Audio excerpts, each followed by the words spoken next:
την πάσα στον Νικολαίδη, πολύ πιθανότατα θα είχε περισσότερες λύσεις. Τώρα οι παίκτες της ΑΕΚ με τον Ντόμπος που πήρε την απόκρουση του Καλιτζάκη κερδίζουν την μπάλα. Προσπάθεια εδώ με τον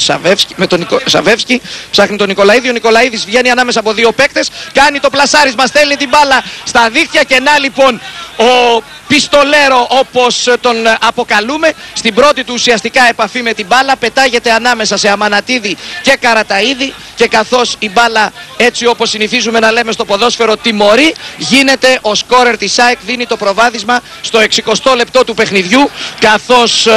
στην παλιά αυτή που έκανε ο Σαβεύσκι, ο Ντέμις Νικολαίδης που επανεμφανίστηκε σήμερα, φεύγει με δύναμη ανάμεσα από τους δύο κεντρικούς αμυντικούς του Ολυμπιακού, προλαβαίνει με το δεξί πόδι να πλασάρει τον Τοχούρογλου και δίνει στην ΑΕΚ μισή ώρα πριν από το τέλος του παιχνιδιού το προβάδισμα εδώ μετά από την assist αυτή του Τόνι Σαβεύσκι,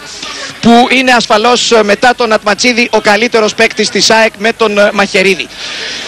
Αλλάζει λοιπόν την ισορροπία του παιχνιδιού και δείτε άλλη μια φορά τη φάση, αυτό το γκολ του Ντέμι Νικολαίδη, που σίγουρα παραμένει ένας σκόρερ πάντα έτοιμος να εκμεταλλευτεί την παραμικρή ευκαιρία, το παραμικρό λάθος. Και είδατε την αντίδραση του Ντούσαν Μπάγεβιτς που είδε τους παίκτες του να